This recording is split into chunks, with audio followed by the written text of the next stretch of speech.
सख्य भाव की।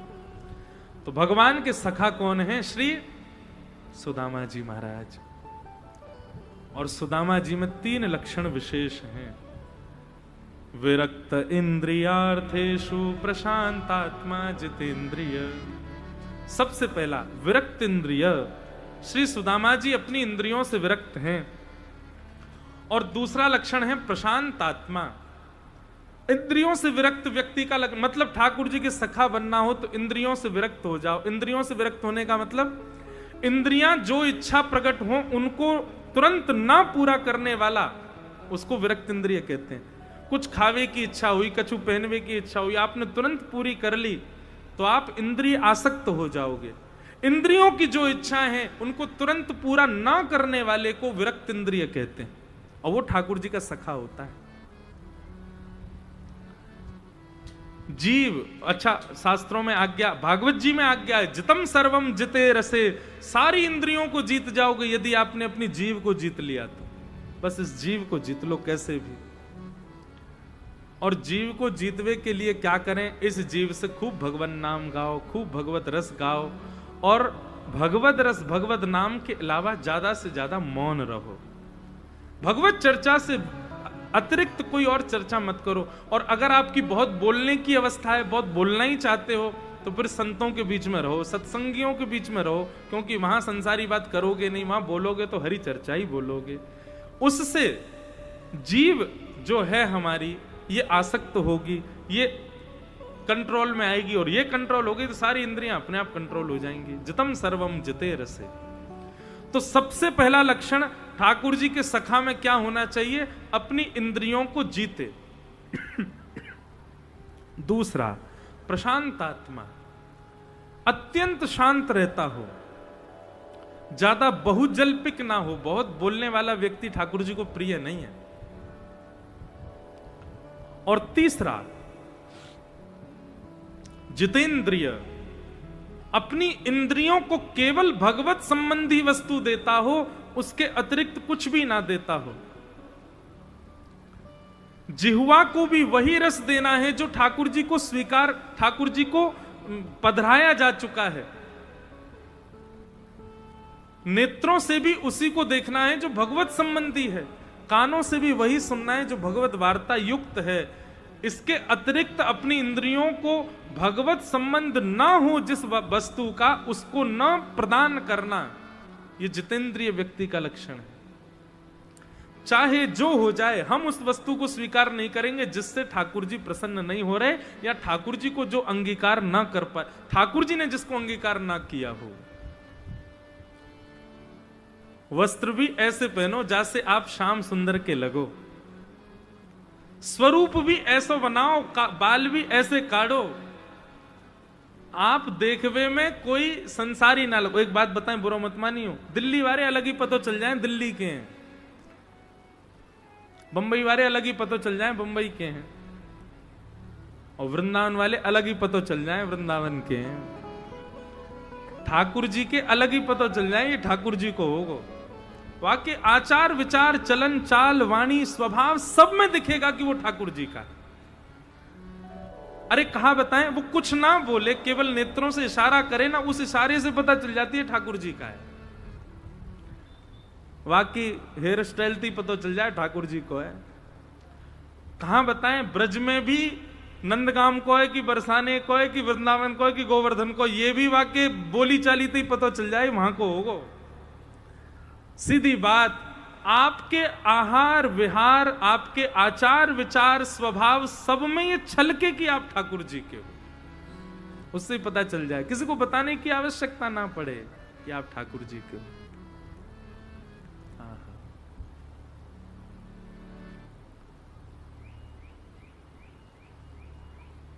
हमारी गिरधर सो पहचान, अष्ट सखा गाते हैं, हमारे माई गिरधर सो पहचान। हमारी तो श्री लालजी सो पहचान है, हमारी अपनी कोई पहचान। अच्छा ये भी देखो कितना सुंदर भाव, सांसारी व्यक्ति और भक्त में अंतर क्या। सांसारी व्यक्ति अपनी पहचान से पहचान बनाता है, और वैष्णव जो होता है वो ठाकुर जी के संबंध से अपनी पहचान बनाता है। आज कोई पूर्णिमा दीदी को नाम ले दे तो तुरंत श्री जी याद आ जाएंगी, तुरंत ठाकुर जी याद आ जाएंगे, तुरंत हमारे श्री गोवर्धन नाथ याद आ जाएंगे। कोई हमारे चित्र विचित्र बाबा को नाम ले ले, तुरंत बिहारी जी याद आ जाएंगे, तुरंत गुदरी याद आ जाएगी, क्योंकि आपको जो भी देखा वो गुदरी में देखा, तुरंत वाक्य चित्त में गुदरी, तुरंत वाकु याद आएगा, ओहो कुंज बिहारी श्री हरदास। आपको स्मरण ठाकुर जी और आचार्यन को स्मरण करा रहे है, तो ये समझो कि आपकी भक्ति अब फलीभूत है रही है। पर आपको स्मरण कौन को स्मरण करा रहा है? बोले संसार को स्मरण करा रहा है। कोई को नाम सुनकर के बर्गर याद आ जाए, कोई को नाम सुनकर के पिज्जा याद आ जाए, कोई को नाम सुनकर के सांसारी भाव याद आ जाए, संसारी व्यक्ति को लक्षण। अब किसी फिल्म सितारे का नाम लोगे तो फिर दुनिया भर की दुर्गंध युक्त वस्तु ही याद आएंगी, अच्छी बात याद नहीं आ सकती। लेकिन रसिकन को याद करोगे, रसिकन की स्मृति। एक हरिराम व्यास जी को एक पद है बहुत सुंदर, 10:30 है गए, चलन में अभी हम विराम कर देंगे, आप लोग चिंता मत करो। है आज विश्राम है, फिर तो हमारी भी 1.5 महीना की छुट्टी है, हम भी फिर 11 अगस्त को बैठेंगे व्यासपीठ पर। तो न एक आज मन में आए रहे है, श्री हरिराम व्यास जी का एक पद है कि वैष्णव की पहचान क्या है। रसिक अनन्य हमारी जाति, रसिक अनन्य हमारी जाति। याद कर लीजिएगा इस पद को, हरिराम व्यास जी का पद है। आज के बाद अपनी पहचान ऐसे बतानी है, रसिक अनन्य हमारी जाति, रसिक अनन्य हमारी जाति। और कुल देवी राधा बरसानो, कुल देवी राधा बरसानो, कुल देवी श्यामा बरसानो, कुल देवी श्यामा बरसानो। खैरो ब्रजवासिन सौपाती, खैरो ब्रजवासिन सौपाती, अनन्य हमारी जाति, रसिक अनन्य हमारी जाति। रसिक अनन्य हमारी जाति, रसिक अनन्य हमारी। बोलो वृंदावन बिहारी लाल की। आज के बाद हम ब्राह्मण क्षत्रिय वैश्य शूद्र नाए। कोई पूछे कौन हो भैया, बोले हम रसिक हैं। कौन है? हम रसिक हैं।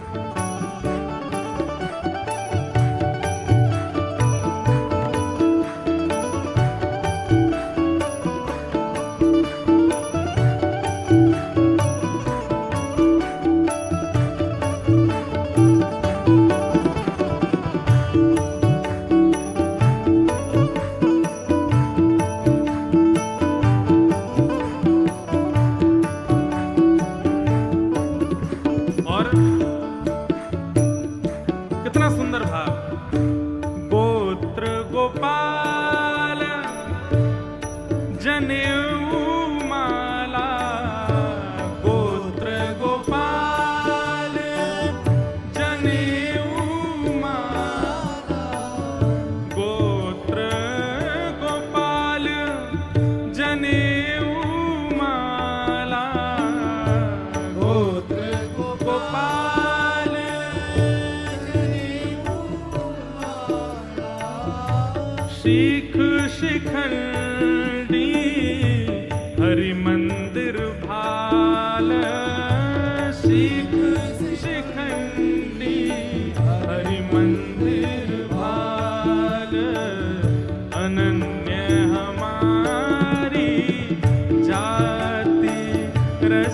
रसिक अनन्य हमारी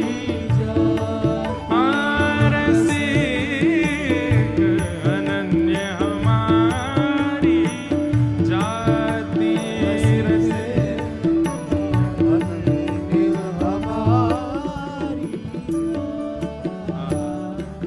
और हरि गुण नाम वेद धुनि सुनियत हरि गुण नाम वेद धुनि सुनियत। हमारे लिए हरि चर्चा ही हमारे लिए वेद चर्चा है। हमको किसी वेद के पास जाने की जरूरत ना, हरि चर्चा ही हमारे लिए वेद चर्चा है।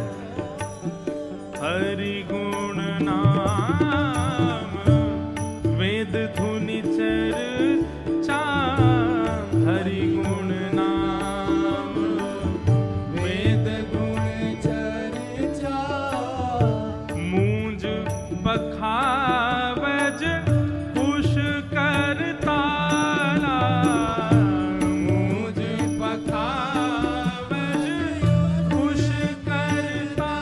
जैसे वेद के अधीन अनुष्ठान आदि करते समय मूंज धारण करनी पड़ती है, कुशा हाथ में पहन करके शुद्धि का ध्यान धरना पड़ता है। तो बोले रसिकों के लिए हरि नाम ही वेद ध्वनि है, पखावज ही मूंज है, करताल ही कुशा है। इसी से ही हम पवित्र हो रहे हैं। अनन्य हमारी जाति रसिक अनन्य हमारी रसिक अनन्य हमारी जाति रसिक अनन्य हमारी शाखा यमुना हरि लीला षठ कर्म शाखा यमुना हरि लीला षठ कर्म शाखा यमुना हरि लीला षठ कर्म शाखा यमुना हरि लीला प्रसाद प्राण धन रास हो प्रसाद प्राण धन हे अनन्य हमारी जाति रसिक अनन्य हमारी जाति। कई बार गोत्र में भी शाखा पूछी जाती, तुम्हारी शाखा कौन सी है, तुम्हारा वेद कौन सा है। तो ये सब ही है भैया। हमारी शाखा क्या, बोले यमुना।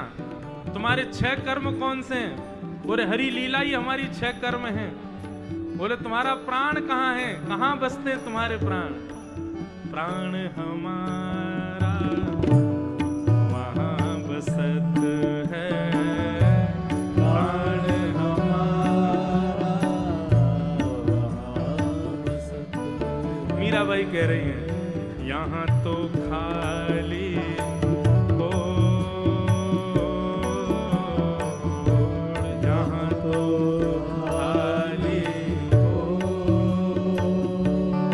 हे मात पिता परिवार सोई है मात पिता परिवार सोई है ओ मात पिता परिवार सोई है मात पिता परिवार सोई है ओ कहिए दिन का तोड़ ओ बाला कहिए दिन का तोड़ ओ मैं बैरागन होंगी मैं बैरागन होंगी ओ बाला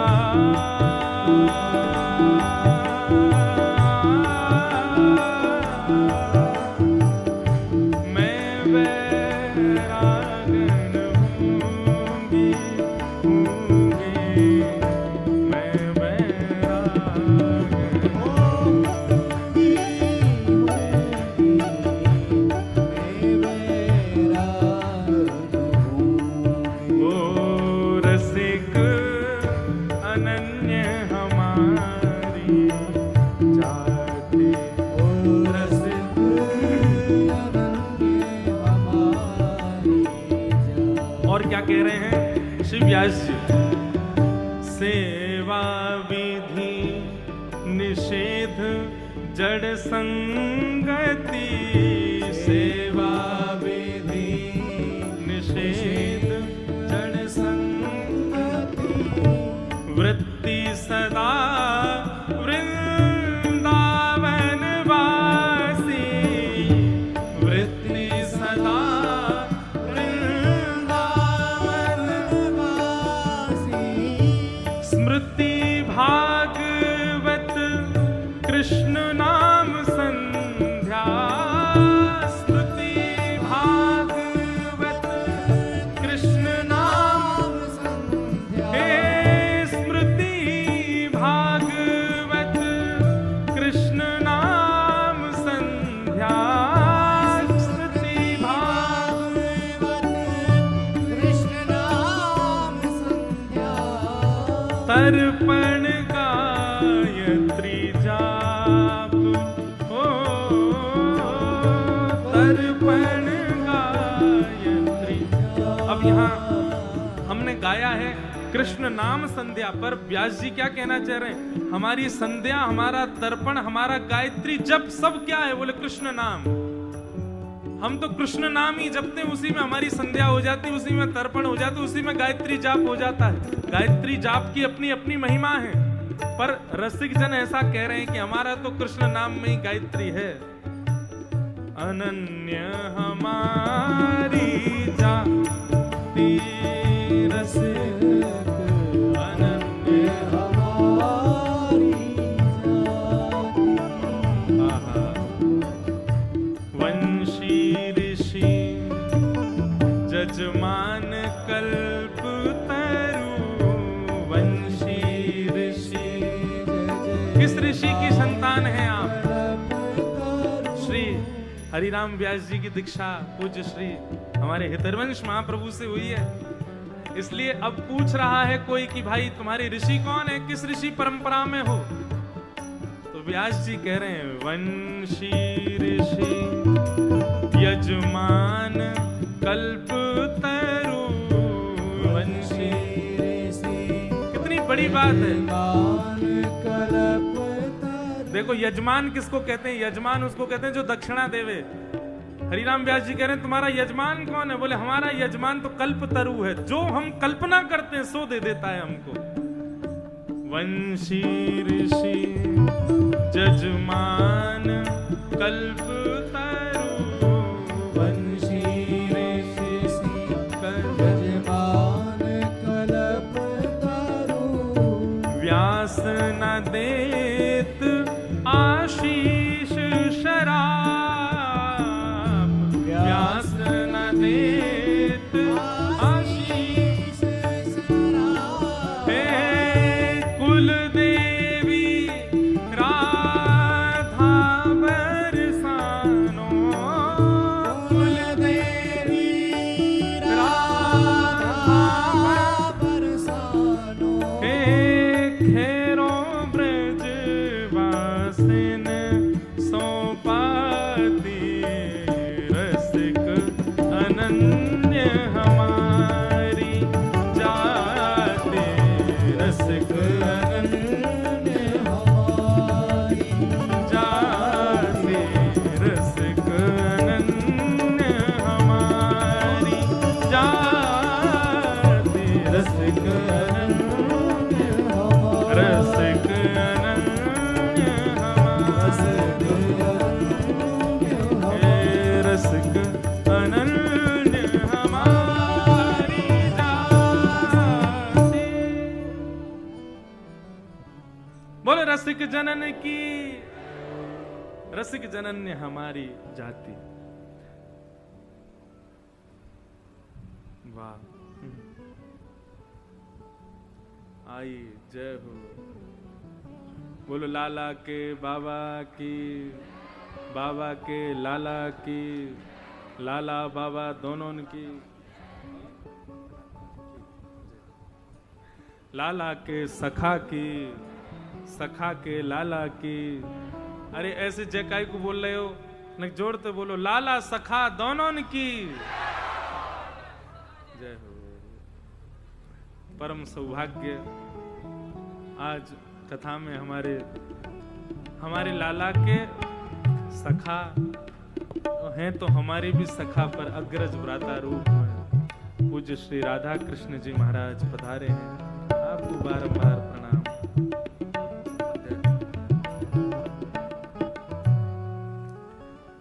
आज बड़ी कृपा भैया कथा आगे जा ही नहीं पा रही है। महाराज जी आज ठाकुर जी यूं करें, विश्राम मत करो, कथा को चलन दो। खूब आनंद बरस रहे हो है आज आपको देख करके, तो अब मेरा मन ही ना है रो कि मैं आगे की कथा उपसंहार कैसे करूं, कथा को कैसे कह दूं कि ठाकुर जी लीला पूरी करके चले गए। अब तो बस यही भाव है कि हम थोड़ा बहुत और भाव कह करके फिर भागवत जी का अंतिम श्लोक कह के कथा विराम करेंगे। भगवान के सखा हैं श्री सुदामा जी महाराज।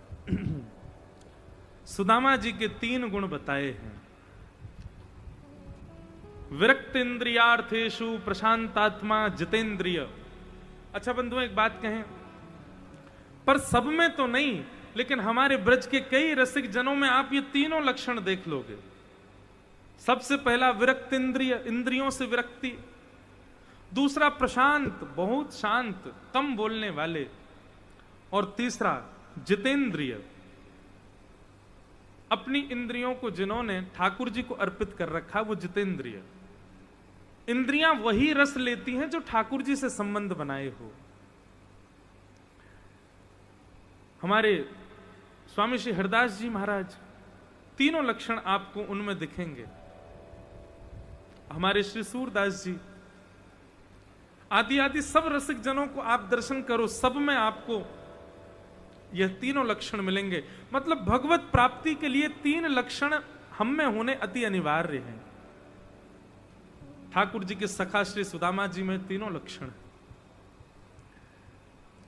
सुदामा जी महाराज संकोचवश कभी अपनी पत्नी को नहीं बताते कि श्री कृष्ण मेरे सखा हैं।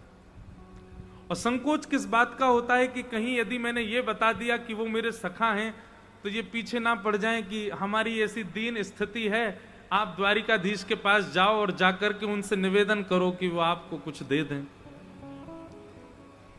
ये प्रेम है बंधुओं कि जब पता चल जाए कि कोई संसारी भावना से आपके संबंध को देखेगा तो आप संबंध को छुपा लो। और ये मैं कहा करता हूं, संबंध वही अच्छा जो गोपनीय रहता हो, जिसका प्रकाश कर दिया जाता है वो संबंध उचित नहीं है। श्री सुदामा जी महाराज ने कभी अपनी गृहिणी को नहीं बताया कि ठाकुर जी उनके सखा हैं। कथा आती है कि एक बार ठाकुर जी को दया आई और श्री ठाकुर जी एक ब्राह्मण का रूप धारण करके आए और आकर के सुदामा जी की कुटिया के बाहर भिक्षा मांगने लगे।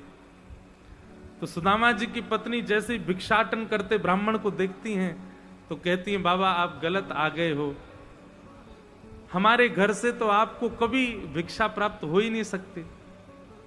हमको ये सौभाग्य ही नहीं कि हम किसी को भिक्षा दें। क्यों? बोले हमारे यहां तो जीवन पर्यंत का सोवर लगा है। किसका सोवर लगा है? जीवन पर्यंत का सोवर। क्यों? लक्ष्मी पुत्री का जन्म नहीं हुआ और अलक्ष्मी पुत्र हमारे घर में जन्मा है जो जीवन पर्यंत रहने वाला है, उसका सोवर लगा है घर में, इसलिए हम आपको कुछ नहीं दे पाएंगे। तो ब्राह्मण देवता के रूप में भगवान जोर से हंसने लगे। बोले कैसी बात कर रही हो आप? लक्ष्मीपति जिसके पति के सखा हों उसके यहां लक्ष्मी कैसे जन्म ले सकती है? बोले मतलब? बोले आपके जो पतिदेव हैं सुदामा जी, उनके तो साक्षात सखा हैं, द्वारिकाधीश, स्वर्ण की नगरी में रहने वाले द्वारिकाधीश उनके सखा हैं।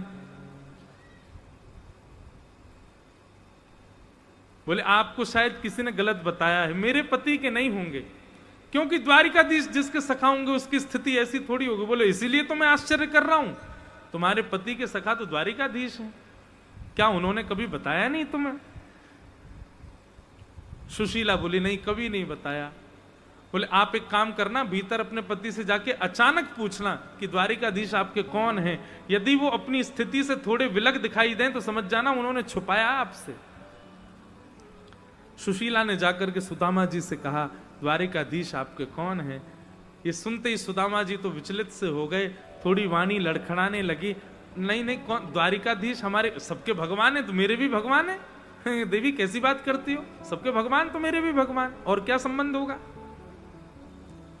सुशीला बोली मेरी सौगंध खा के कहो आपके केवल भगवान हैं वो, और कुछ नहीं है।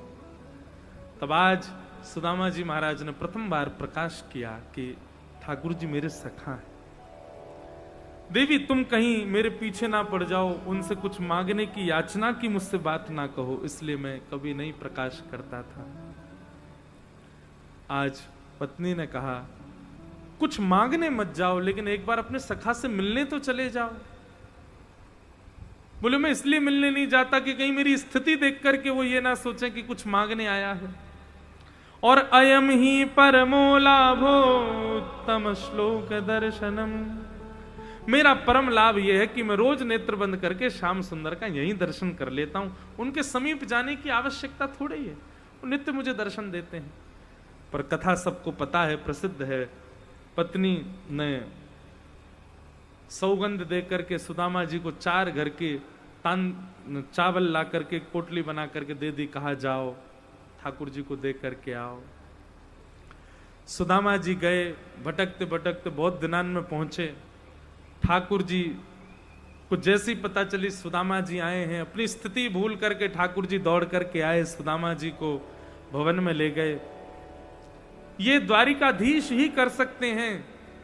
एक राजा है कंस, जिसको सिंहासन से उठा करके नीचे पटक देते हैं, और एक दीन दुर्बल स्थिति में श्री सुदामा जी हैं, जिनको उठा करके ठाकुर जी द्वारिका के सिंहासन पर विराजमान कर देते हैं। इसीलिए भागवत के प्रथम श्लोक में कहा चार्थे स्वविज्ञ स्वराट, वो अविज्ञ हैं, अनविज्ञ नहीं, ये सब जानते हैं कौन किस भाव का अधिकारी है।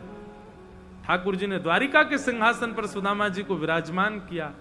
देख सुदामा की दीन दशा, करुणा करके करुणा निधि रोए, पानी परात को हाथ छुयो नहीं, नैनन के जल सो पग धोए।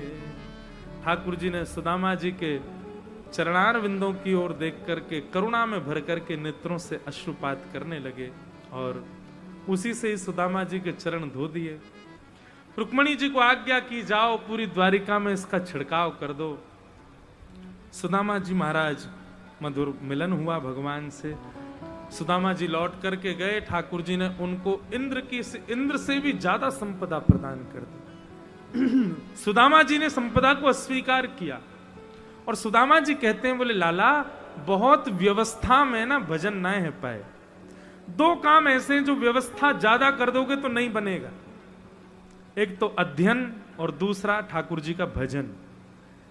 ये दोनों व्यवस्थित होकर, अभी यहां पर आप सबको उठा के कुर्सियां लगा दी जाएं, सबके लिए सोफे लगा दिए जाएं, बढ़िया सुंदर एयर कंडीशन लगा दिया जाए, होता है क्योंकि कई जगह हॉलों में कथा होती है एयर कंडीशन, ऐसा हो ही नहीं सकता कि एक आध उनमें से लुढ़के ना, सो ही जाएगा। अत्यंत व्यवस्था में भजन नहीं होता, इसलिए भजन के लिए तो थोड़ी अव्यवस्था आवश्यक है। ऐसे ही अत्यंत व्यवस्था में पढ़ाई भी नहीं हो सकती, अध्ययन भी नहीं हो सकता। सुबह सुबह किसी बालक को 4 बजे पढ़ना हो, 4 बजे उठ के नहाए धोए तैयार होए, बाल काढ़े, नए कपड़े पहने, बेडशीट बिछावे, सुंदर करे, उसको एक अक्षर समझ में नहीं आएगा, दावे से कह रहे हैं हम। अब व्यवस्थित होकर के, कई बार नींद आ रही होती है, पर निद्रा आते समय भी हम 2-4 पन्ने पलट देते हैं, वो भी हमको याद हो जाते हैं। अब व्यवस्था में पढ़ाई होती है, अब व्यवस्था में भजन होता है। तो भजन के लिए ज्यादा व्यवस्थित मत हो। आप सोचो मेरी गद्दी लगे, पीछे मसनद लगे, इधर टेक लगाने को लगे, फिर यहां पे से एक वो नीचे एसी का वो लग जाए, आगे पानी का गिलास रख दो, यहां पे जूस वूस भी रख दो। क्यों? 5000 नाम जप करने बैठ रहा हूं मैं, इतनी व्यवस्था करने बैठो, 500 नहीं कर पाओगे, 5000 बहुत दूर की बात। इसलिए जप के लिए, ठाकुर जी के स्मरण के लिए तो भैया थोड़ी अव्यवस्था आवश्यक है।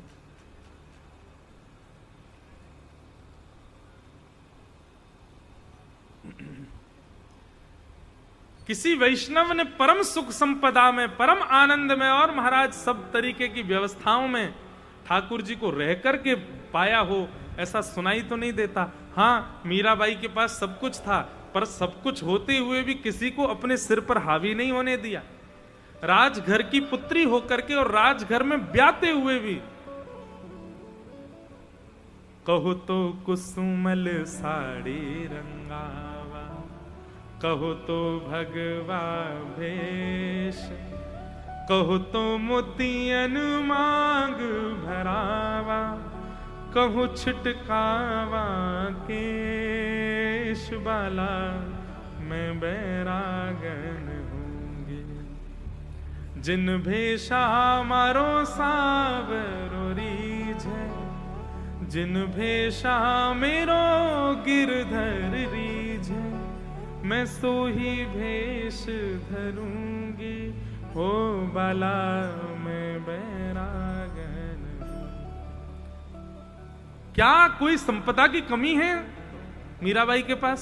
नहीं, लेकिन फिर भी जोगन भेष में क्यों रहती?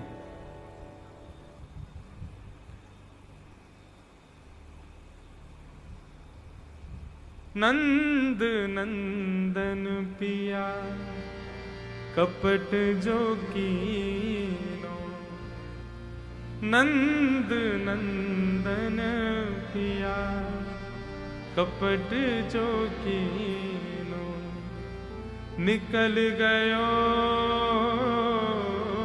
निकल गयो निकल गयो, छल करके जादू करके, जादू करके, जादू करके, हो जादू करके, ओ पिया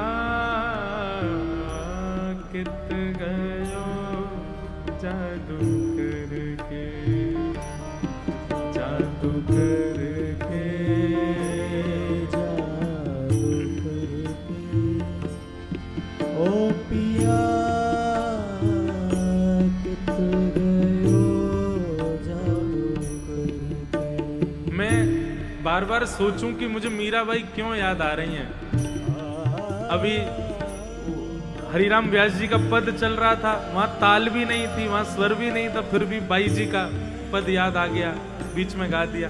अभी पुनः भाव याद आया तो बालक ने आकर के पर्ची दी कि विचित्र बाबा कह रहे हैं कि एक बार जादू करके पद सुनाए दो। तो मानो मीराबाई उनके चित्त में आके विराज गई, इसीलिए बार बार व्यास मंच से आ रहा था कि बाई सा याद आ रहे। बहुत सुंदर भाव। और अभी हमारी मध्य में देखो भक्तिमती मीराबाई का यश जिन्होंने खूब गाया, और जो ऐसे कह दें कि बाई साहब के अत्यंत लाडले ही हैं, हमारे पूज्य श्री राधा कृष्ण जी महाराज पधारे, तो निश्चित है हमारे नाना जी कहते 3 संकेत किसी वैष्णव के कथा में है जाए लाला, तो यूं ही मानियो वो वैष्णव कथा में ही बैठे हैं।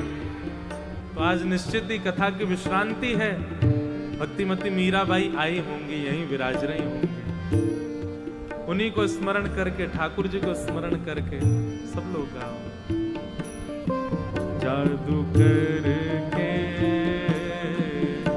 जादू करके, जादू करके, हो जादू करके, ओ पिया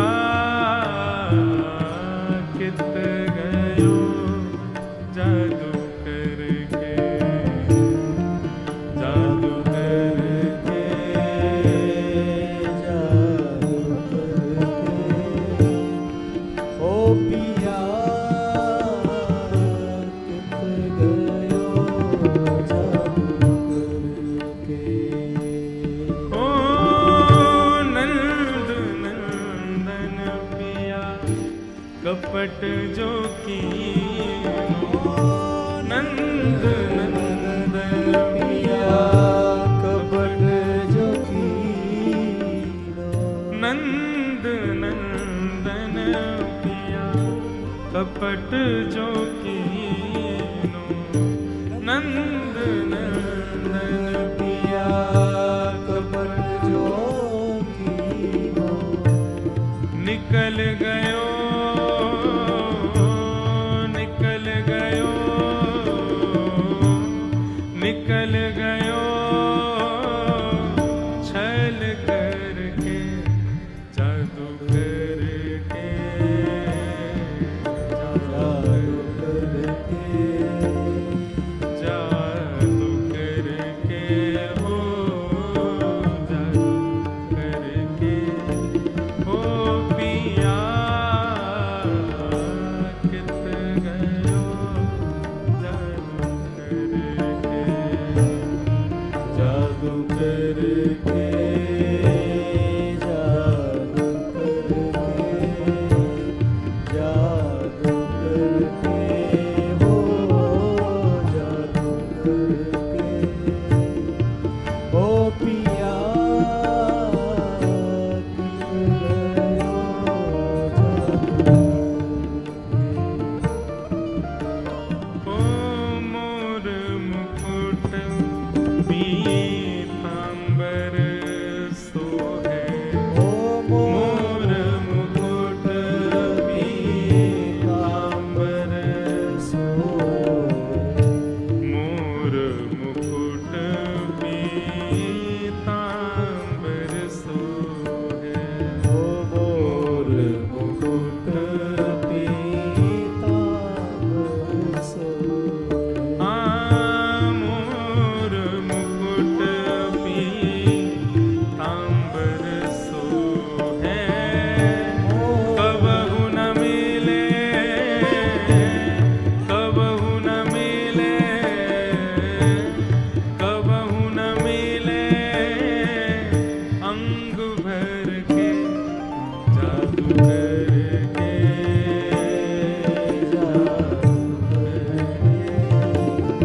जादू करके हो जादू करके हो पिया कित गयो जादू करके जादू करके जादू करके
सुदामा चरित्र सुनाया गया। तत्पश्चात भगवान के बालकों को ब्राह्मणों ने श्राप दे दिया, संतों ने श्राप दे दिया, लोह पिंड से तुम्हारा पूर्ण वंश नष्ट हो जाएगा। लोह पिंड को घिस करके समुद्र में फेंक दिया, एरका नाम की घास बन गया, विषैली घास। एक दिन लड़ते लड़ते सब यदुवंशी उसके समीप गए, एक दूसरे पर उठा करके फेंकने लगे और यदुवंशी सब समाप्त हो गए। श्री बलराम जी शेष स्वरूप धारण करके यमुना जी में प्रविष्ट हो गए और ठाकुर जी एक वृक्ष के नीचे बैठ करके उद्धव को ज्ञान उपदेश कर रहे हैं। मध्य में नवयोगेश्वर संवाद भी बहुत सुंदर प्रसंग आता है, जहां राजा निमि को 9 योगेश्वरों ने जो बात बताई वही नारद जी जाकर के वसुदेव जी महाराज को सुना रहे हैं। वसुदेव जी नारद जी से प्रार्थना करते हुए कहते हैं, बोले हे नारद जी, कृष्ण मेरे पुत्र हैं, परंतु मैं यह जानता हूं कि ये साक्षात परब्रह्म है। तो पुत्र ही परब्रह्म है तो उसके प्रति मेरा क्या भाव होना चाहिए, कृपा कर इसको आप पुष्ट कीजिए। और इस प्रश्न के उत्तर में राजा श्री वसुदेव जी को नारद जी ने नवयोगेश्वर संवाद सुनाया। बहुत सुंदर प्रसंग है भागवत का। हम साल में एक बार बद्रीनाथ में भाव रखते हैं कथा करने का नवयोगेश्वर संवाद पर 2 वर्ष से कोई क्रम नहीं बन पाया। इस वर्ष भी भाव केवल दर्शन का ही है, नहीं तो बहुत सुंदर प्रसंग है नवयोगेश्वर संवाद। वहां 9 योगेश्वर राजा निमि के 9 प्रश्नों का उत्तर देते हैं, बहुत सुंदर है। वही वसुदेव जी को नारद जी सुनाते हैं। उद्धव कृष्ण संवाद हुआ, ठाकुर जी उद्धव को ज्ञान उपदेश करते हैं। अर्जुन को आज्ञा करके भगवान बोलते हैं कि अर्जुन तुम भी अब प्रस्थान करो, मेरी सब अष्टपटरानियों को लेकर के तुम वृंदावन चले जाओ। ठाकुर जी बीच में ही रूप बदल करके आते हैं और अर्जुन से 8 पत्नियों का हरण कर लेते हैं। अर्जुन गांडीव धनुष का कुछ भी प्रयोग नहीं कर पाता और भगवान की पत्नियों की सुरक्षा भी नहीं कर पाता। मानो ठाकुर जी ने अर्जुन को संकेत किया कि मेरे बगैर तुम्हारा गांडीव धनुष भी किसी काम का नहीं। अर्जुन ने जाकर के समाचार पांडवों को सुनाया। पांडव परीक्षित को राज्य गद्दी पर बिठा करके स्वर्गारोहण को चले गए। परीक्षित ने कलयुग को 5 स्थान दिए, जिनमें से एक स्थान पर स्वयं एक दिन परीक्षित चले गए। अनीति के धन को स्वीकार कर लिया, जरासंध के मुकुट को पहन लिया, तो कलयुग प्रविष्ट हो गए मस्तिष्क में। शमिक ऋषि का अपमान कर दिया, श्रृंगी ने श्राप दे दिया, 7 दिन में मरने का श्राप लगा। आज 7वां दिन। परीक्षित से सुखदेव जी महाराज पूछते हैं, परीक्षित तम तु राजन मर्ष्येति पशु बुद्धिम इमाम जहि। राजन, मृत्यु तुम्हारी नहीं होगी, मृत्यु तुम्हारे शरीर की होगी, तुम तो एक नित्य मुक्त शुद्ध आत्मा हो। परीक्षित स्वीकार करते हुए कहते हैं, महाराज मेरी ये दृष्टि खुल चुकी है, मुझे अब शोक नहीं कि मेरी मृत्यु होगी। मुझे पता है कि शरीर तो जन्म लेता है, मर जाता है, पर आत्मा तो नित्य रहती है, नित्य शुद्ध रहती है। आपके वचनामृत सुनकर के मुझे ये बोध हो चुका है कि मैं बेवजह ही व्याकुल हो रहा था कि 7 दिन में मृत्यु हो जाएगी, पर मृत्यु तो शरीर की होती है। मैं तो शुद्ध हूं, मैं तो पवित्र हूं, मैं तो स्वतंत्र आत्मा हूं। ठाकुर जी मैं अभी विलीन हो जाऊंगा। बस इतना सुनते ही सुखदेव जी महाराज अपने आसन पर खड़े हो गए और वहां से प्रस्थान कर गए। बोलो सुखदेव जी महाराज की जय। परीक्षित जी महाराज को तक्षक सर्प ने डस दिया, उनका पंच भौतिक शरीर वहीं विश्राम हो गया। भक्तमाल जी में नाभा गोस्वामी वर्णन करते हुए कहते हैं, श्रवण रसक कहीं सुने ना परीक्षित से, पान हूं करत लागी कोटि गुण प्यास है। श्री नाभा जी की माने तो नाभा जी तो ऐसा वर्णन कर रहे हैं कि परीक्षित के प्राण तक्षक सर्प के डमसन से नहीं निकले हैं। तो बोले जैसे ही व्यास जी, सुखदेव जी अपने व्यास आसन से उतर करके जाने लगे, उस विरह को परीक्षित सह ना पाए। मन में विचार करने लगे, अब कथा विश्राम हो गई, अब मैं कथा नहीं सुन पाऊंगा, अब ये कथा की गाथा मेरे सामने नहीं बहेगी।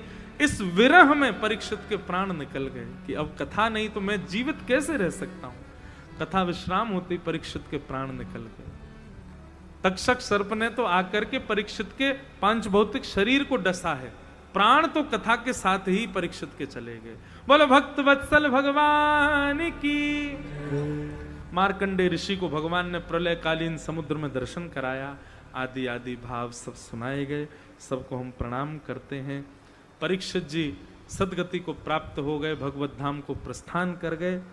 और श्री सुखदेव जी महाराज, कहीं वर्णन नहीं है कि श्री सुखदेव जी उठ करके गए तो कहां गए, हम बताएं कहां गए। तरुवर छाओ तीर यमुना के, सुआ पढ़ावत डोले। तरवर छाओ तीर यमुना के, सुआ पढ़ावत डोले। श्री यमुना जी के तट पर सुंदर सघन कुंज में हमारी श्यामा जी विचरण करती हैं, और किशोरी जी के हस्त कमल पर जो सुख पक्षी है वही श्री सुखदेव जी महाराज हैं। बोलो सुखदेव जी महाराज की। सदा के लिए किशोरी जी के चरणों में श्री सुखदेव जी विराजमान है, ऐसी हमारी भावना है। कथा के भागवत जी के अंतिम श्लोक का वाचन सब लोग 3 बार मेरे साथ करेंगे, और उसके उपरांत हम लोग कथा का आज विराम करेंगे। सब लोग बड़े प्रेम और भाव से और एकांत चित्त होकर के सब लोग मेरे साथ कहेंगे। नाम संकीर्तनम यस्य, नाम संकीर्तनम यस्य, सर्व पाप प्रणाशनम, सर्व पाप प्रणाशनम, प्रणामो दुख समनः, प्रणामो दुख शमनः, तम नमामि हरिं परम, तम नमामि हरिं परम। नाम संकीर्तनम यस्य, नाम संकीर्तनम यस्य, सर्व पाप प्रणाशनो, सर्व पाप प्रणाशनम, प्रणामो दुख समनः, प्रणामो दुख शमनः, तम नमामि हरिं परम, तम नमामि हरिं परम।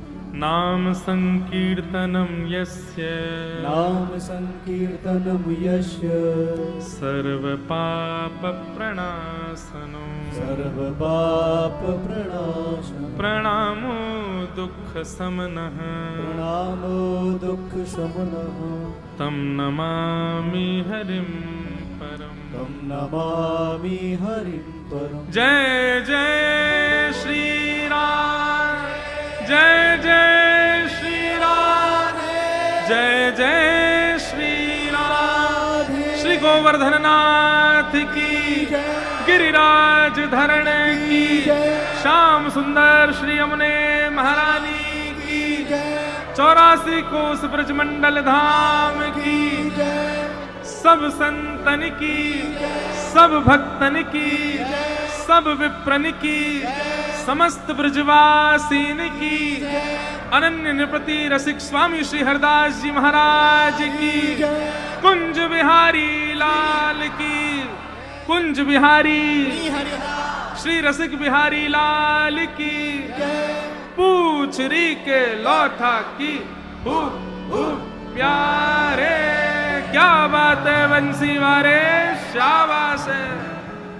बोलो वृषभानु दुलारी की, वृषभानु के जमाई की, लाला के बाबा की, बाबा के लाला की, लाला बाबा दोनों की। आप सबन को बारंबार प्रणाम करें। आज हमने भाव तो रखा था कि श्री लाल जी या गिरिराज जी के लिए कुछ लिख करके गाएंगे, पर अवकाश ही नहीं मिला, कुछ लिखे ही नहीं पाए। तो हमारे गोपाली बाबा ने एक सुंदर भाव लिखा है श्री गिरधर लाल जी के लिए, वही भाव कह करके और फिर 2 पंक्ति उसमें सुना दें।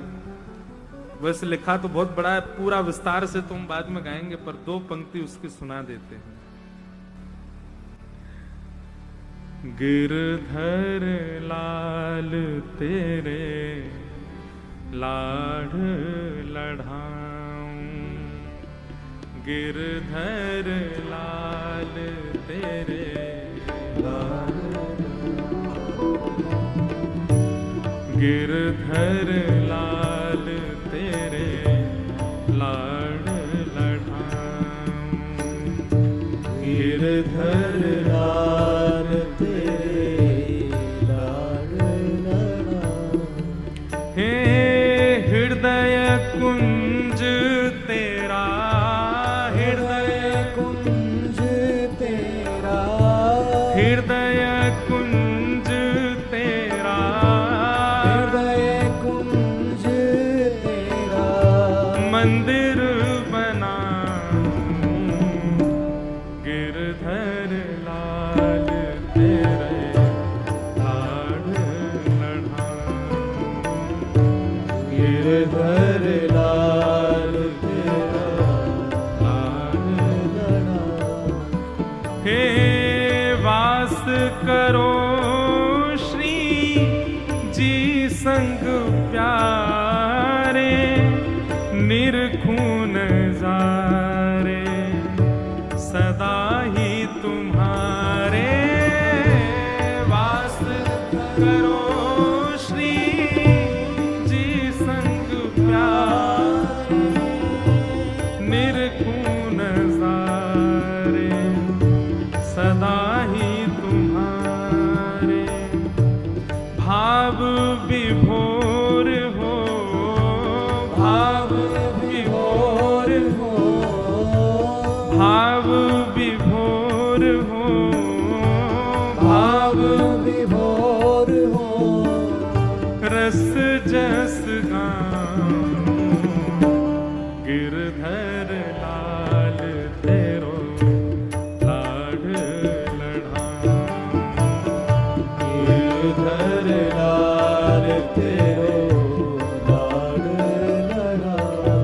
हे गिरधर लाल तेरे लाड लड़ा। गिरधर लाल तेरो लाड लड़ा। एक मैं एक तुम दोनों अकेले, एक दूजे के दोनों मन को मेले। एक मैं एक तुम दोनों अकेले, एक दूजे के दोनों मन के मेले। आन जगत से, आन जगत से, आन जगत से, आन जगत से, तुम कुछ पाओ गिरधर लाल तेरे लाड लड़ा। गिरधर लाल तेरे लाड लड़ा। अच्छा, अंतिम पंक्ति में बाबा ने लिखा है, हमने पहले ही कह दी भैया, इंद्रेश नाम इंद्र का नहीं है, ये श्री गिरिराज जी को ही नाम है इंद्रेश, इंद्र के ईश्वर इंद्रेश। इंद्रेश्वर मेरे इष्ट तुम्ही हो, हे गिरधर मेरे मित्र तुम्ही हो। इंद्रेश्वर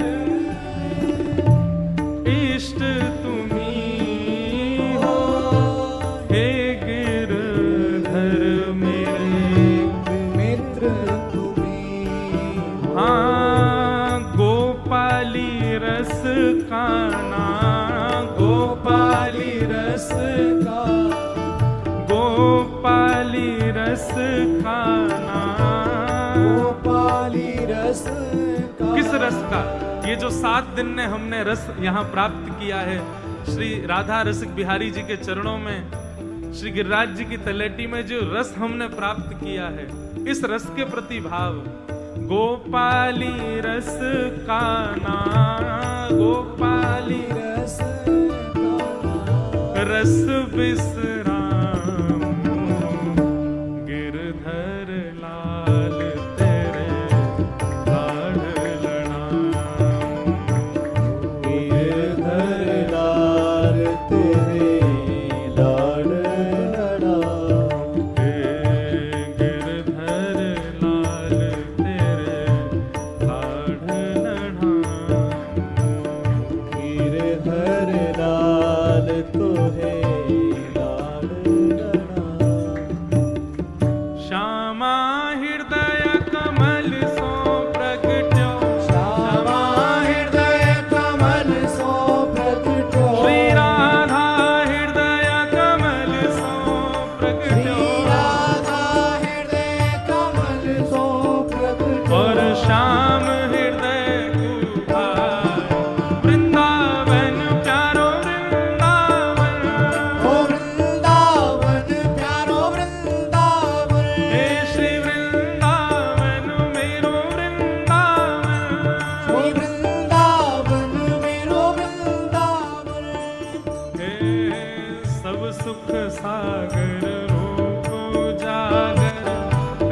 विश्राम नहीं हो रही है। आप लोग खड़े तो हो गए, अभी तो बहुत सारे प्रसंग रह गए, अभी सुनाऊंगा।